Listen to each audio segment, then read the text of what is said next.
Welcome back. Now we have Caroline Pope in the studio, and she is an animal communicator and therapist, and we're going to be discussing animal communication, overcoming barriers. Hi Caroline, welcome. Hey.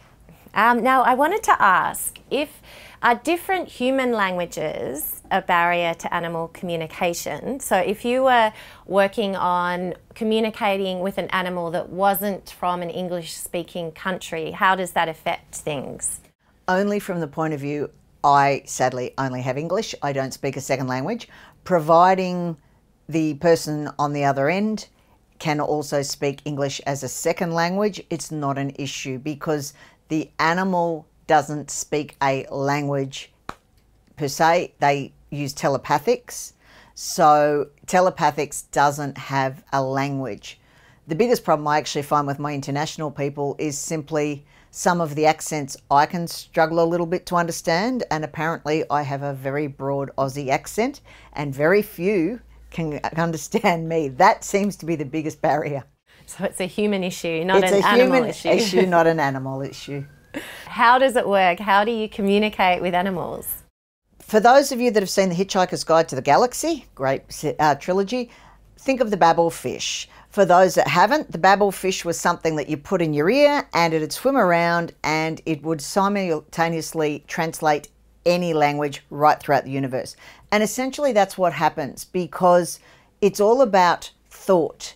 If you're, say, a diplomat and you want to say something to someone who only speaks Russian and someone who only speaks Dutch, the thought pattern's the same.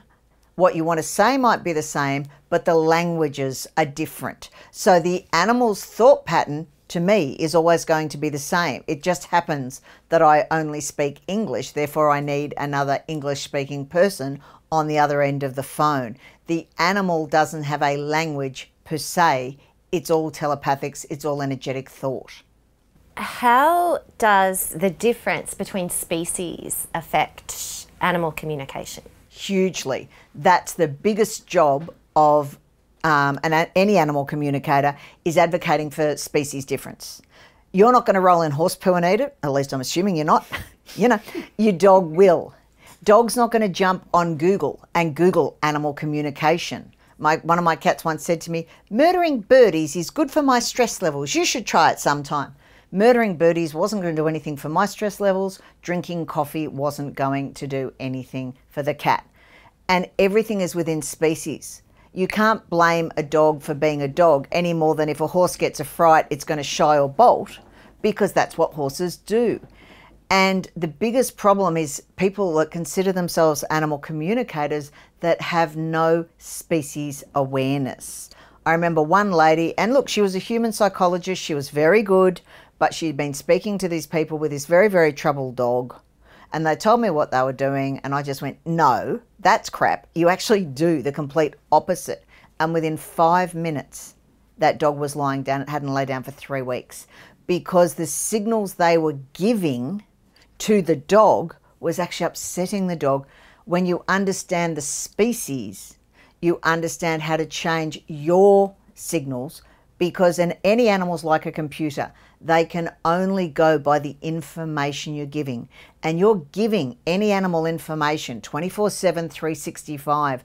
The problem is we're not aware of the information we're giving because we can only see things from our species parameters. My computer guy puts it really well. He says it's like giving Mac commands to a Windows computer and going, why isn't this working? They're two different operating systems. A cat and a dog and a human have 3 different operating systems, and then add that to every species. So could you please give our viewers some advice on communicating with their animals? Are there any general things to look out for?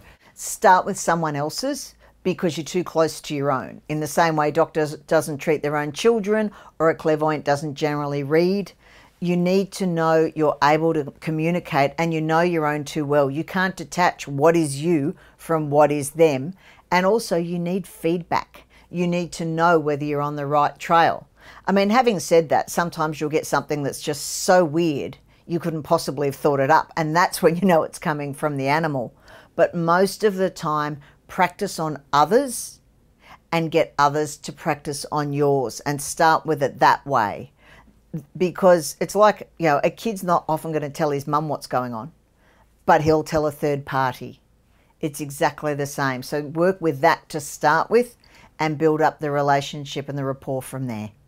When you say practice, like what sort of things would you do, say, with a friend's dog? What would you observe? They might, for example, say, all right, here's a list of 4 questions. See what answers you get. And that's a good one for you. But they need to be answers that the owners know. For example, dogs in shelters. Any dog in a shelter will tell you anything it needs to get out of there rather than being euthanized. But also people like to get stuck in the past and, you know, oh, it's because he was a shelter dog till he was 6 months old. Well, yeah, you've had him 12 years and he's still a brat. What's your excuse? People like to keep their animals in victim mode, but they can't know what's gone on. So there's no point in asking what happened while you're in the shelter or how many homes or whatever have you had before when you're starting to learn if the owner can't validate that, because they need to be questions that the owner 100% knows. So that's you asking in English the dog a question. Yeah, you might give me a list of 4 questions and it might be what does Fido like to eat? Where does he like to go? Some of his favourite activities. And then I'll take a photo and, you know, tune in, write down the answers and give them to you. And you can go, those 2 are right. No idea why you said that. I'll try feeding it to him, see whether he likes it or not, and get back to you. Because you need to know you're on the right path. And it's like a muscle. You don't use it, you lose it. But start with little bits, because you don't go out and run a marathon. As Tuvok used to say, you don't get out of a wheelchair and do advanced aerobics. You don't run a marathon to start with. Little bits and build up. And that's the thing. If I said to you, we're going to learn ancient Egyptian or Latin, no one's going to expect to be fluent in a day, and using the Egyptian, go in and read Tut's tomb. And yet everybody expects to be able to communicate fluently and instantaneously within a day. And sadly, for 99.99% of the population, it takes work. But the rewards are always worth it. Well, that is fascinating. Thank you so much, Caroline. You're very welcome. If you want to know more about Caroline Pope and language and communication with animals, please go to her webpage on our website at healthwellbeingandlifestyle.com.au, and we'll be right back after this break with another amazing guest.